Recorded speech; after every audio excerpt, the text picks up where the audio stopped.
is unveiling the secret of Abraham's blessing. You know, something that when you unveil, that means it's covered. And it's not everybody that has eyes that can see. Is that not true? You know, there are people that their eyes pop up there, but they can't see. But when you want to unveil something, you need to move it. You need to take the cover off so that you can see what is hidden behind the scene. There's something about Abraham's blessing. There was something about that man. There's something about him that I want to unveil to us today, that God will give full revelation to you and I in Jesus' name. Amen. And so, Father, today unveil the revelation of the secrets that made you to choose Abraham out of all people, out of his kindred, out of his family, and you chose him to make him the father of nations. And you said concerning him that in him will everyone be blessed. That no blessing will come into anyone except the person is associated with Abraham. Father, we convert that kind, oh Lord, of choice also in our lives. Amen. Even in the mighty name of Jesus. Amen. Blessed be your holy name, O Lord. In Jesus' mighty name we pray. Genesis 12, 1 to 4. Genesis 12, 1 to 4, very familiar scripture. And God told Abraham, he said, move out from your country, move out from your kindred, move out from your family, and go to a place I'm going to show you. And these are the things I'm going to do to you. I'm going to do 7 things to you. I'm going to make you what? Father of many nations. I'm going to bless you. And through you, nations will be blessed. And I'm going to curse whoever curses you. You know, it's a surety and a kind of undertaking that God made with just a human being. Just you, somebody who has flesh and blood like you and I. God made some resounding commitment towards him. God spoke to this man concerning the things that he wants to do for him. He said, move out. But you see, before God will begin to do things, there are conditions. Somebody was arguing with me here the other day and was saying, why must God have conditions? He said, because he's God. In every organization in life, there are rules and regulations. If there are no rules, people begin to be misbehaved. Is that not true? That's the reason why there are rules. There are rules and regulations. So God has his own rules. We need to abide and do what? And obey his rules. So the only rule he gave to Abraham was what? He should do what? Move out. Simple rule. Not even something that was so... To me, it was even for his own advantage. Because Abraham happens to be what? From a pagan community. Idol worshippers. His father was an idol worshipper. If you read Genesis 11, you see it there. So Abraham was born into a pagan family. Now, listen to me carefully what the Lord gave us a revelation here. Your origin does not determine your destiny. It doesn't really matter where you are coming from. Where you are coming from does not determine where you are going to. Your beginning does not determine your end. It doesn't matter. I have a lot of friends. I have one of my good friends back in Nigeria today. Is the CEO of one of the biggest banks. Before you mention 5 banks in Nigeria, he's the CEO of one of the banks. And we bonded so much at the time when I was back in Nigeria. And he told me how he used to be so poor growing up. How within the family they had nothing at all. But today as we speak, his origin had not determined his what? His destiny. So, being from a pagan family does not determine what God can do. God chooses, the Bible says God chooses the rubbish to confirm the wise. He chooses the rejects of this world to prove himself as God. So it doesn't really matter how you see yourself today. You can begin to say to yourself, I am a chosen generation. I'm a royal priesthood. I'm a holy nation that have been chosen to declare to the world who my God is. And God will do that to you in Jesus' name. Amen. The turning point from paganism was the altar he built unto the Lord. You see, one thing I found that because I began to study, I had time to study, I began to look at what did this man do to make God have so much interest in him after the words. Because God told him what he was going to do, and the man did not just take it like that after he moved out. You know what he did immediately he moved out? He built what? An altar for God. Now, the question I want us to begin to ask ourselves, why an altar? Have you ever gone to a good church before and there's no altar? Do we have an idea what an altar means. But the altar is a meeting place. It's a place of meeting. This sanctuary, as big as it is, if it doesn't have an altar, we have not consecrated a place where you can say, God, this is a place of meeting. So in your life as an individual, you must have a meeting spot. It could be physical, it could be spiritual. When I really want to challenge God, there's a place I go to go and challenge God. I have made the place a altar for myself. To go to and say, I tell my wife I'm going to pray. And each time I go there, I come back with testimonies. There was even one that looks so funny. You know, I told my wife, I'm going to pray over something. And we're talking about it yesterday, it happened. And we're talking about it. It looked like something that wouldn't have happened, but God. You must have a altar. Physically, a place where you can say, God, you mark it out. This place, you and I will always meet. And when we meet here, you must reveal yourself to me. Am I speaking to anybody? Yes. Yes. There must be you must consecrate a place of meeting between you and who? And God. That was where Abraham caught that kind of relationship. He caught a relationship with God and said, God, it may not be anywhere I just talk to you. I want to revive a place. I want to make a place a reference point where if I come to, you must know that I'm ready to do what? To have a communion with you. That's how to cut out a relationship with God. There must be a place of altar. In Genesis 12, 7 to 8, in 13, 3 to 4, and also in verse 8 of that same chapter. But beyond all that is when you get to Genesis 22:9, when Isaac was about to be offered as a sacrifice. Do you know what the man did again? He built an altar. Hallelujah. Hallelujah. And I look at it and say, this man, he knows that I can't do anything except what? I have consecrated a meeting point. He built yet an altar. So each time we reference God in our life like that, we bring down the hand of God to support us. We bring down the presence of God. We cannot become one with God until we build him an altar. The place of meeting. Noah built an altar after the flood. You know what happened? Immediately after the flood, what did he do? The first thing that Noah did was what? He built an altar. I said, God, now that you have saved my life. Because it could have been anybody. The people that there, some of them are not so bad sinners. I'm sure there will be people there that are in between.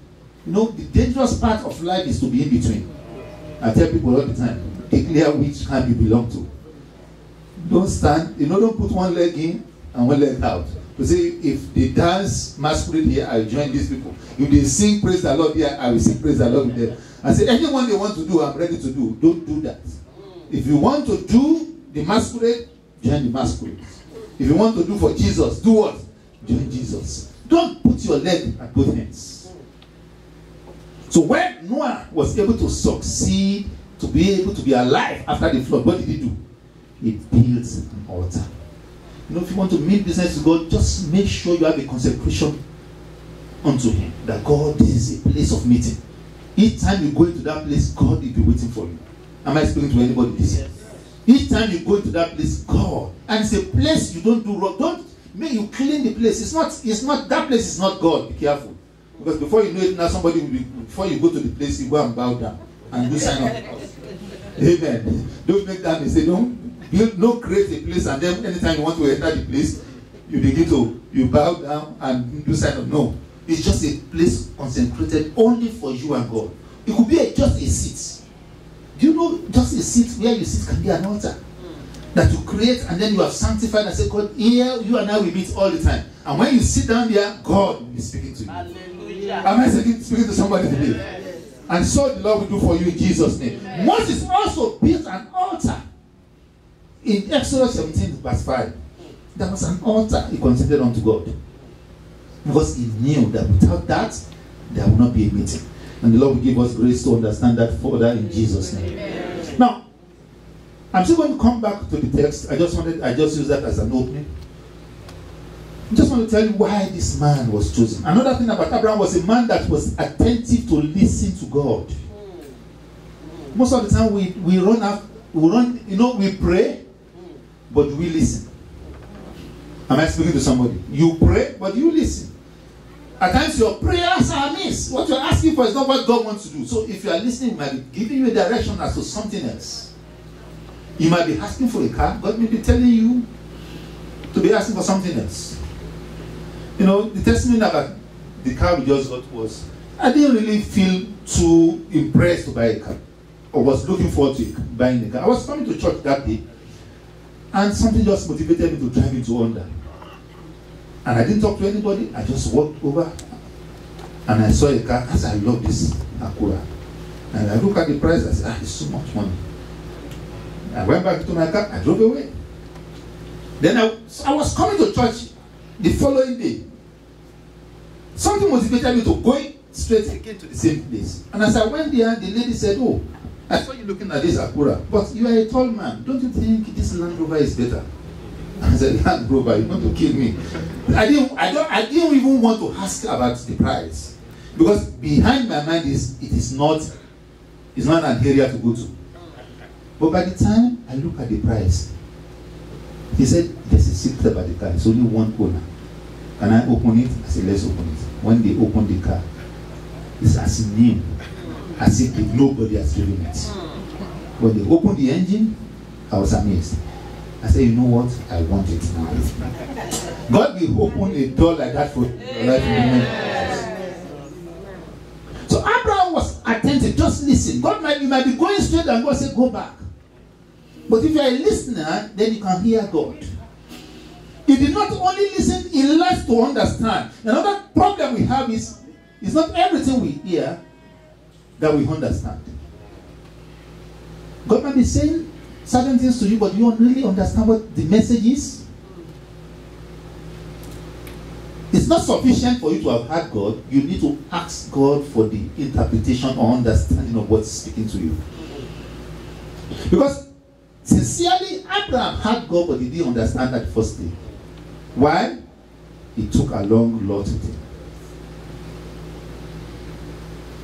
You know, hearing God and understanding God are two different things. He had, but he didn't understand. Because if he took for granted having lot with him as not a problem. You know, we take certain things for granted. Say, oh, but God, you should understand that there's no way. For example, eventually when Abraham understood God, and God told him to go and sacrifice Isaac, did the man tell the wife? No. He now understood who God is. Now, once God has spoken to you, it's between you and God. No, a lot of people have destroyed their destiny today because they are looking for validation. I mean, the greatest problem of life is to be looking for validation. I've said it many times in this talk. Don't look for man's validation. All you need is God's what? Direction. Don't look for validation of man. Because man will not reason like God will reason. There's no way, if Abraham had asked the wife for validation, that the woman would have agreed to it. The baby I had at the age of 90, I know, are you the one that carried the baby?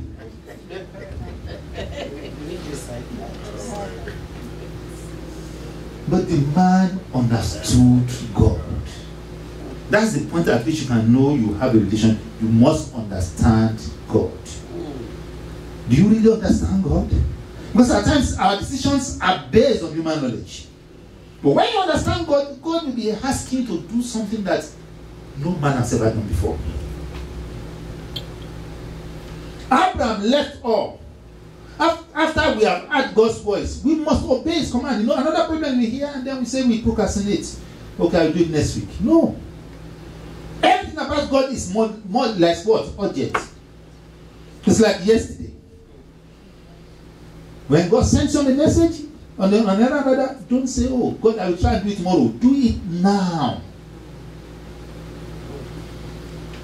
Because our God is a God of what? Now. The Lord will open our eyes of understanding. God is always speaking to men, but we hear most times, but we do not really understand the message. Abraham left all. If you do not live where you are, you will never reach where you are going.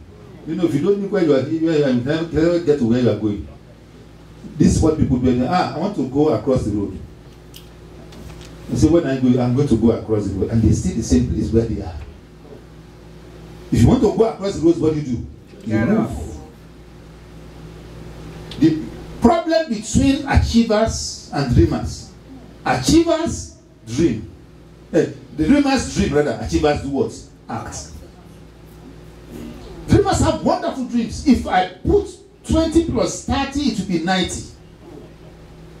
Achievers say, if I put 20 and 30, I'm going for it right now. And go get it. They go get it, they don't dream it. You must go get it from today. The secret of my success by God's grace is I go get it. I sat down here this morning, I said, I can't wait until after service to go and see what they are doing at the property. I must go see. And I went to see, so I began to think, as the next thing to do is it must be ready to almost move. Whatever happened yesterday is history. A lot of people are still standing on history in their lives. You must be talking about the future. Because history is a past tense. The future is what is before you. Achievers are moving forward. They don't lament about the history.